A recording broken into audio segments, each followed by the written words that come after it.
अलीकडे कंबाईनच्या पेपरमध्ये सांप्रदायिक राजकारणावर सातत्याने प्रश्न विचारले जातात. त्या दृष्टिकोनातून मुस्लिम संघटनांशी संबंधित महत्वाची नोट्स आहे, आपण ती पाहूया. बघा बघा मुस्लिमांची पहिली राजकीय संघटना ही 8 मे 1855 ला अंजुमन ए इस्लामिक मोहम्मदन असोसिएशन स्थापन केली, जेचे संस्थापक फजलुर रहमान आणि मोहम्मद मजहर होते.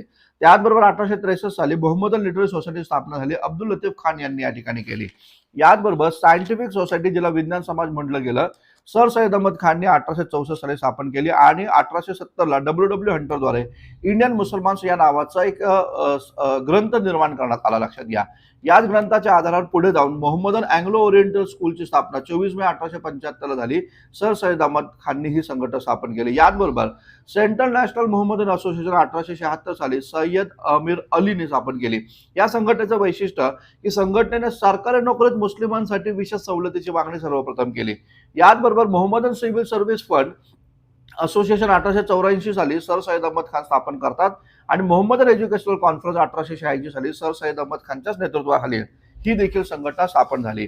याचबरोबर बघा युनायटेड इंडियन पेट्रियाटिक असोसिएशन 1888 साली सर सय्यद अहमद खान स्थापन करतात आणि त्यांच्यासोबत शिवप्रसाद सिंह देखील होते, जे बनारसचे राजे होते. याचबरोबर Mohammedan Anglo oriental defence association 1893 ला सर सय्यद अहमद खानच्या माध्यमातून स्थापन होते आणि मोहम्मदन असोसिएशन ऑफ कांकीनारा 1895 ला काझी जहरुल अहमदच्या माध्यमातून स्थापन होतं. हे महत्वाचे घटक आहेत बघा, पेपरला जरूर विचारले जातील.